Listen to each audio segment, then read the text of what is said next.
Let's get ready for DSA convention in Chicago, the greatest city in the world. Today is Sunday, July 9th, 2023. This is Political Dharma, and I am Alan Zundell. Today's topic is the upcoming convention of the Democratic Socialists of America and how their strategy debates may intersect with Cornel West's campaign for the U.S. presidency on the Green Party ticket.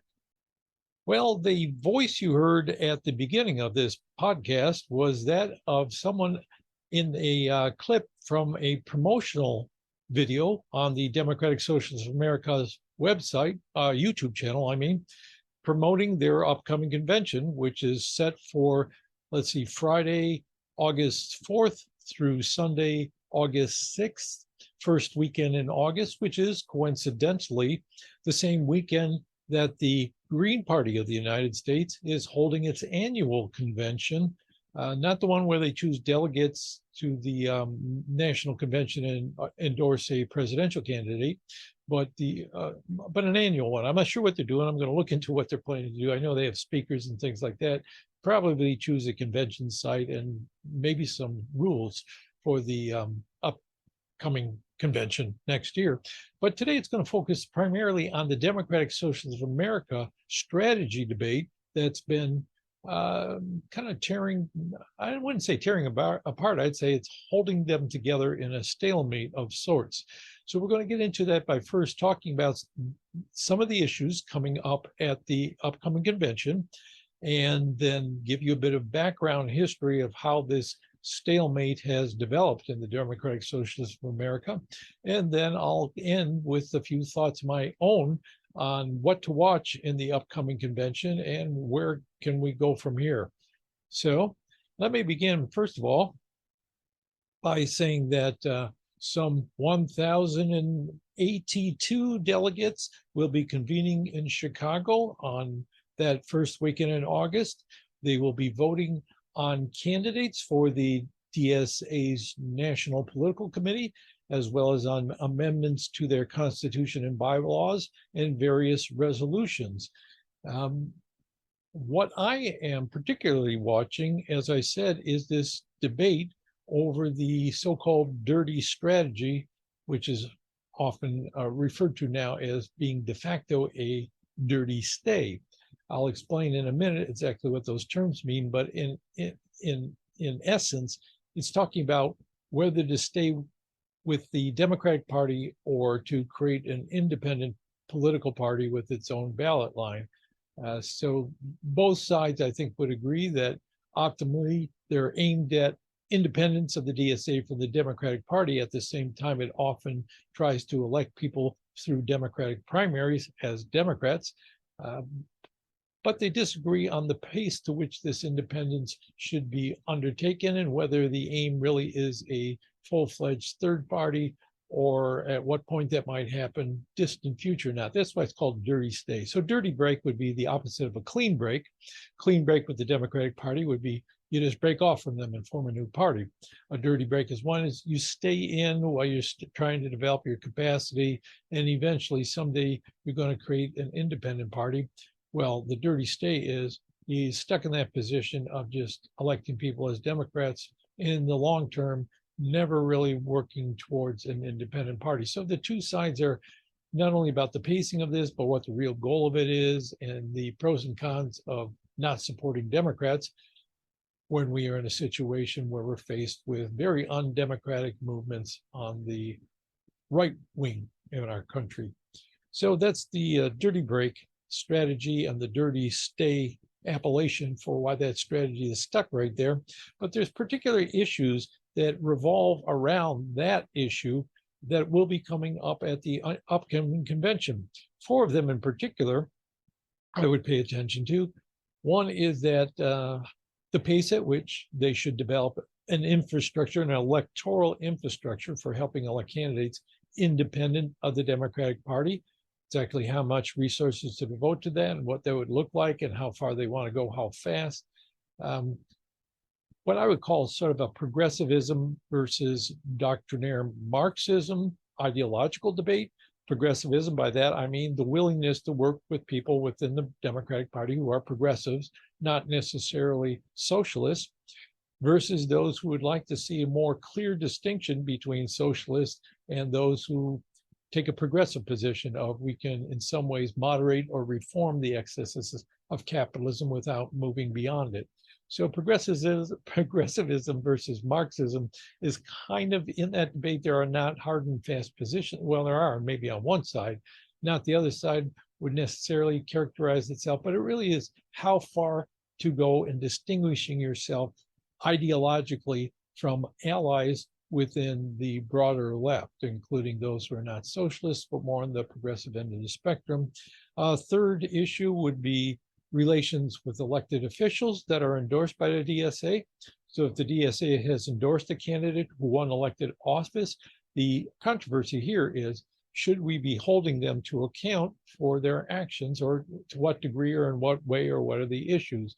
On the one side, it'd be we have to understand the circumstances under which they operate, that elected officials are beholden to their constituents as well as to any organizations that help them get elected, who are presumably also constituents and very involved in their area. Whether we should be withholding endorsements or putting pressure on them or asking them to make public statements one way or another, essentially is how much control do we want to try to exert over elected officials who identify with the Democratic Socialists of America? Will we give them a lot of leeway because they know best how they're trying to operate within their particular circumstances, or should we stand outside and be critics who really need to hold them to account? So that's the third issue.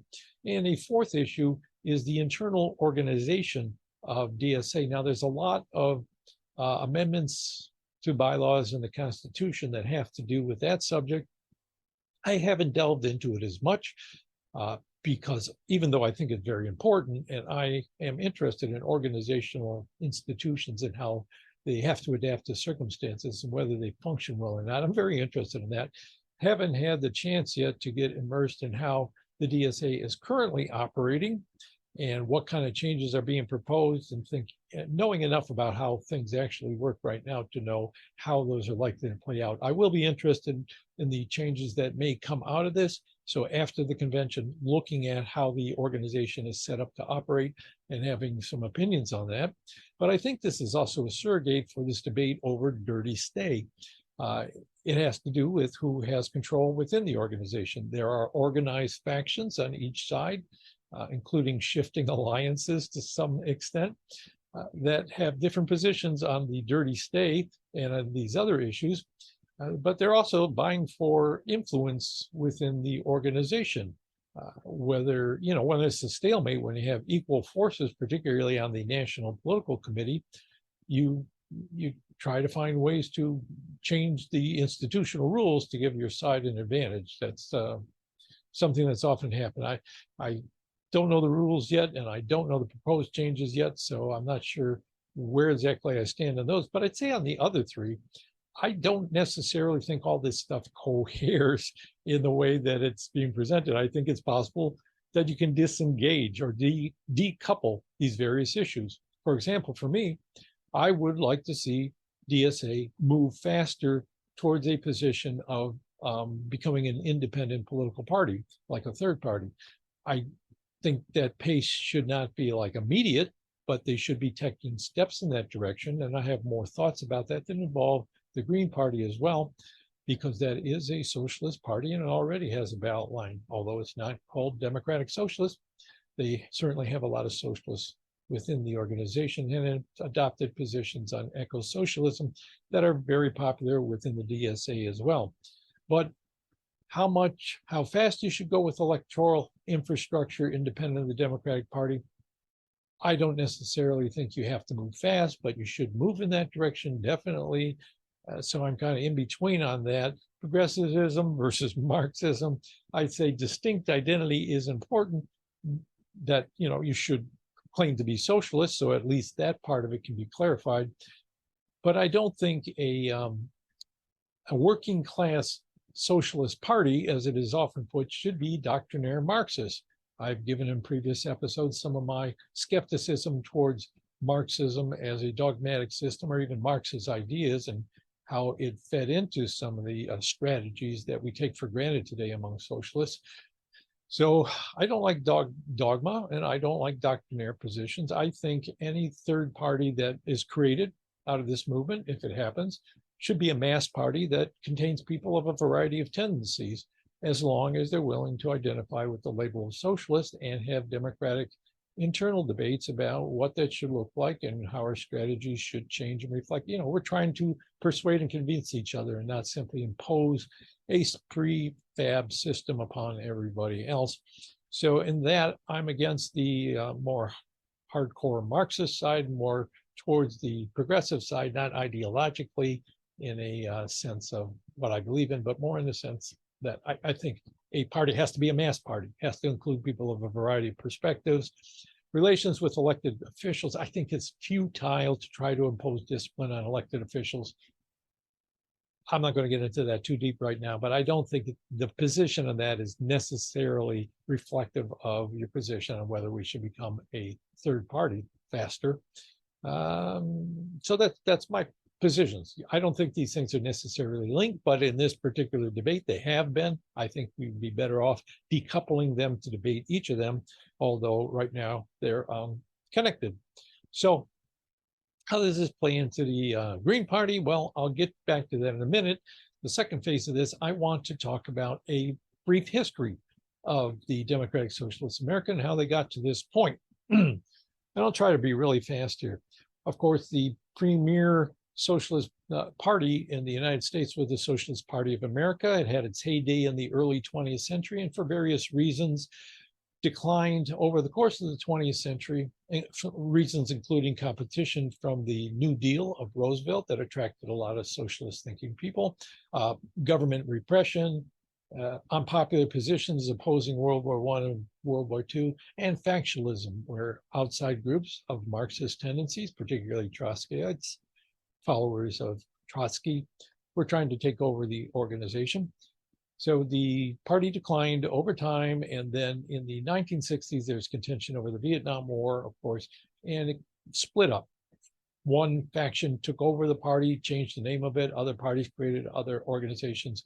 But one of the key leaders in the Socialist Party of America was Michael Harrington, who was very publicly recognized socialist in America in the 50s and 60s. And he undertook to create a new organization called the Democratic Socialist Organizing Committee. Started that at the same time of the breakup of the Socialist Party in 1972.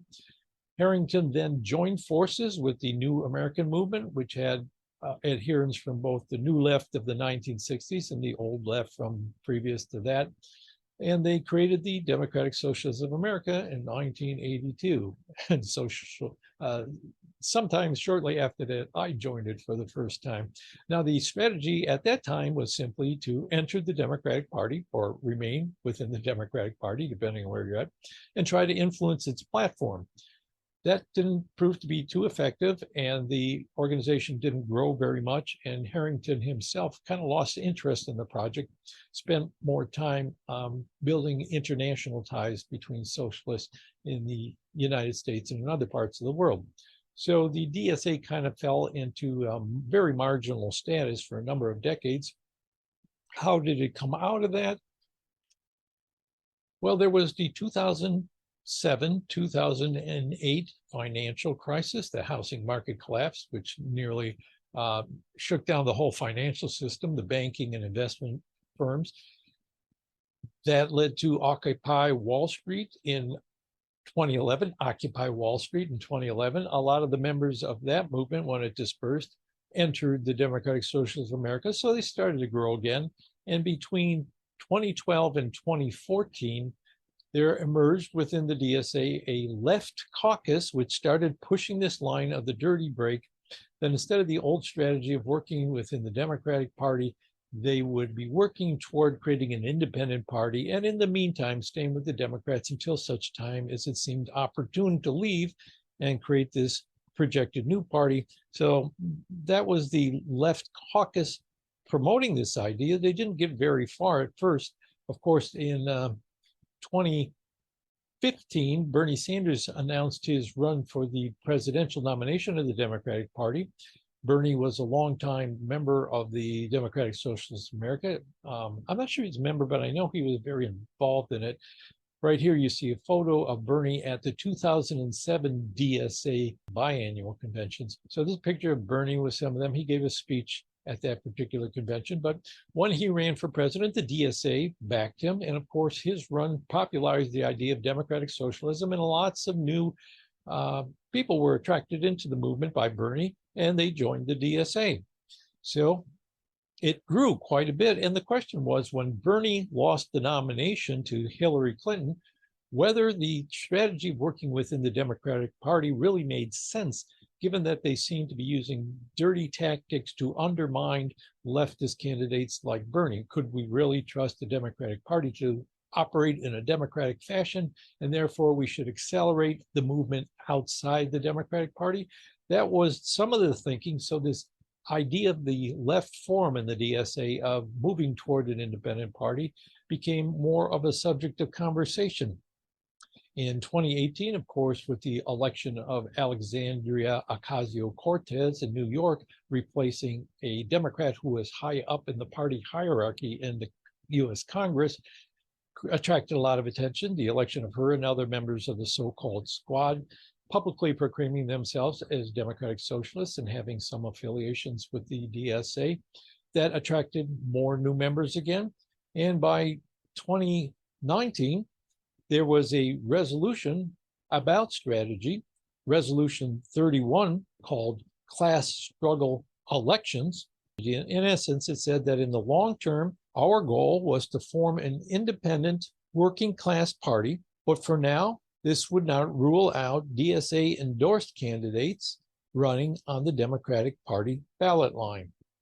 Now that passed, but an amendment to strike out that particular sentence failed. So they kept in the idea that the goal was to eventually move towards creating a new political party independent of the Democrats sometime in the future, whether near or far was not really stated. But they're aiming at forming an independent working class party.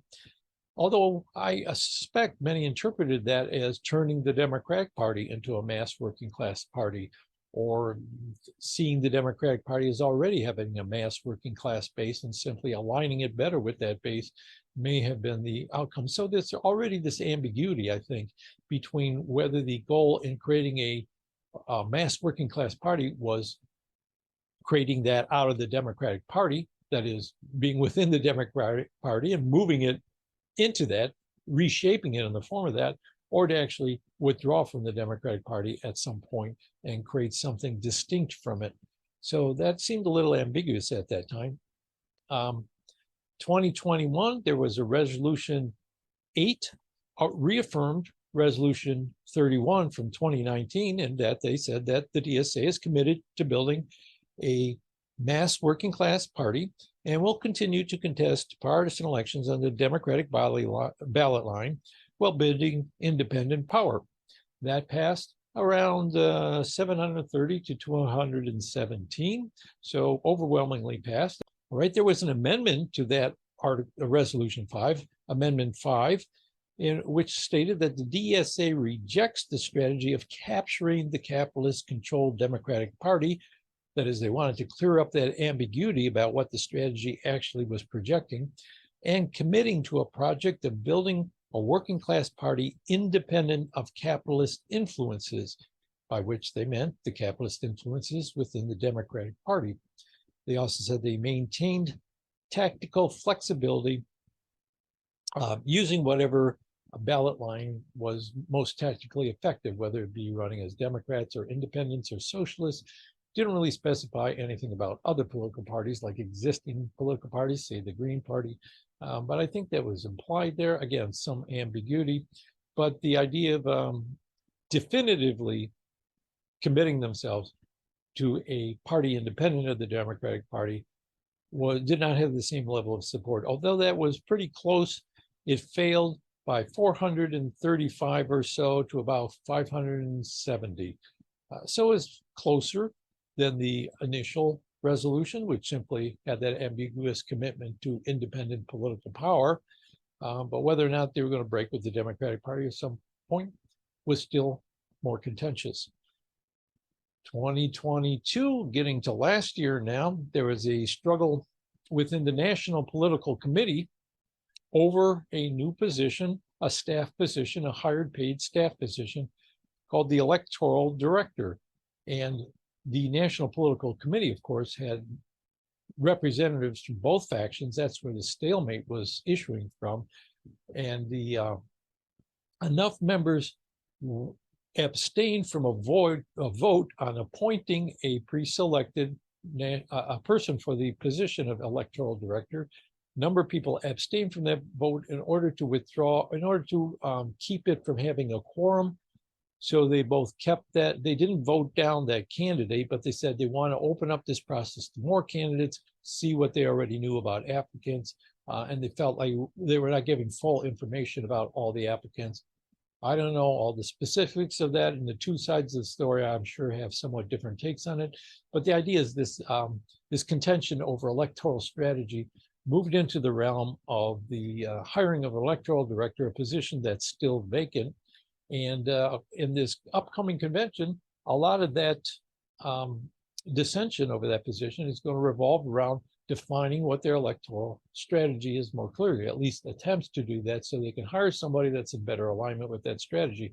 There'll also be attempts for each side of this to gain people on the National Political Committee in order to have more power over appointing the person into that position. So that's what this struggle is all about, or maybe at least a synopsis of what it's about. I don't know if there's aspects to it that I missed, but that vote, the lack of a vote on electoral director was in January this year. So not that long ago. This is all coming together to a head once again in the upcoming convention. So what am I watching coming to this convention? And I'll come back to the Green Party. I haven't left that out of this. I'll get to it. We're almost done here, but still got a little ways to go. At this convention, I'm particularly watching Consensus Resolution 6.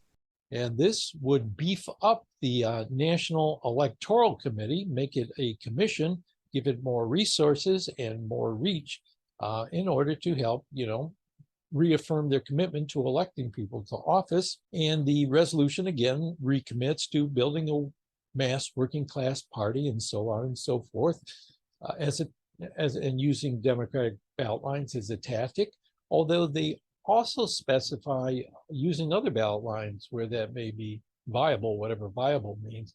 I don't think previously they ever mentioned specifically running candidates on third party lines, although I know it's been done with the working party ballot line in particular. So I don't know how significant that is. It caught my attention because thinking about the Green Party, are there situations where the DSA will support candidates who are nominees of the Green Party? That's what my thinking was on that. So that resolution is of interest, in particular, the various proposed amendments to that resolution are of interest. I'm going to give you 4 of them in particular. There is Amendment I, which has to do with this electoral infrastructure moving towards greater independence from the Democratic Party. So how that vote goes will tell us something about how far, how fast are the delegates want to move towards independence from the Democratic Party. Amendment K. Now, I've talked about alternative voting systems a lot because without alternative voting systems in place around the country, it's very hard for third parties to avoid the spoiler designation and remain in a marginal position due largely to voters' fear of spoilers. Amendment K to Resolution 21 would commit DSA to supporting and endorsing proportional representation elections and ranked choice voting as an interim step toward proportional representation, which is, by the way, has been for a while the position of the Green Party of the United States, knowing the problems that voting methods have given them in trying to grow their party. They have been working to advance ranked choice voting for a while. Now, I'm particularly interested in this because I've been interested in voting reform for a long time, but also because they just follow the the popular idea of ranked choice voting being the system to go with. I don't know how much awareness there was of alternatives like approval voting or star voting, which I think in some respects are at least equal to, in star voting cases, superior to ranked choice voting. I would have rather seen a broader amendment about just alternative election systems like ranked choice voting, star voting, approval voting, or something broader than simply committing to ranked choice voting, which has a number of flaws. Anyway, that's an aside, but I'll be watching that because my interest in electoral reforms, reforming our voting methods in this country. Amendment M is of particular interest to me because it is a no endorsement for Joe Biden amendment, which would ban the DSA from endorsing Joe Biden for president in the 2024 presidential election campaigns, and has a little provision about that any endorsement of a presidential campaign, presidential candidate other than Joe Biden would have to go to the membership for a majority vote. Now here, I'm thinking, of course, what I have in mind is Cornel West run for the presidency on the Green Party ballot. He's currently trying to seek the nomination of the Green Party, and I think he has a very good chance of getting it for same reasons. I think a lot of people in the DSA will be attracted to working for West's political campaign. That is, he's a well-known person. He's a good speaker. He's an avowed socialist. He is compatible with the issues that both organizations have. So he'll get a lot of attention as a presidential candidate, at least potentially. Of course, this brings to a head the issue of the DSA.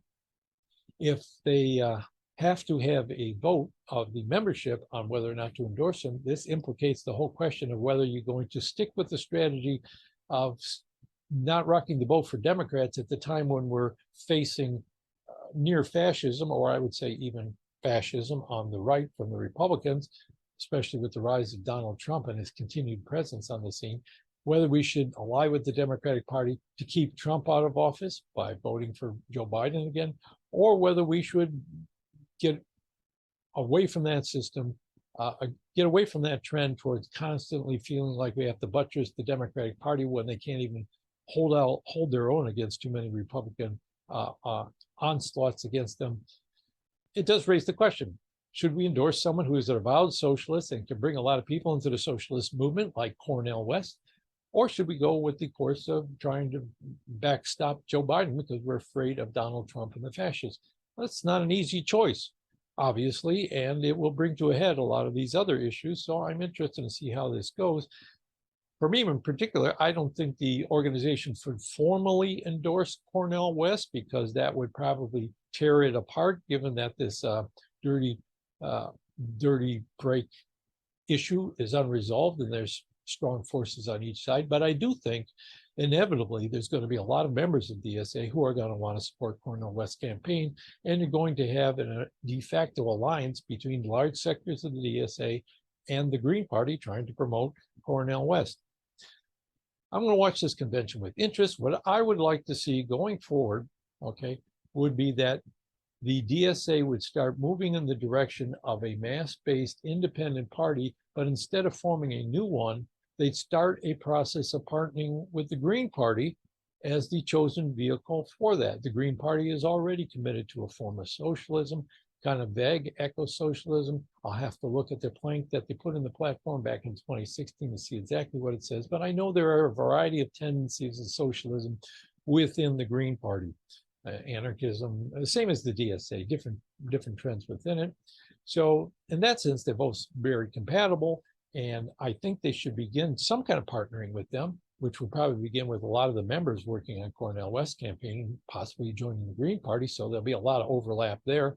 So there should be a thought-through strategy of how we're going to partner up with the Green Party in a strategic way to help advance the causes that we all believe in. Difficult choices, but I think this is forcing the issue. My position is I'm going to support Cornel West. I think other people in the DSA should support Cornel West's candidacy.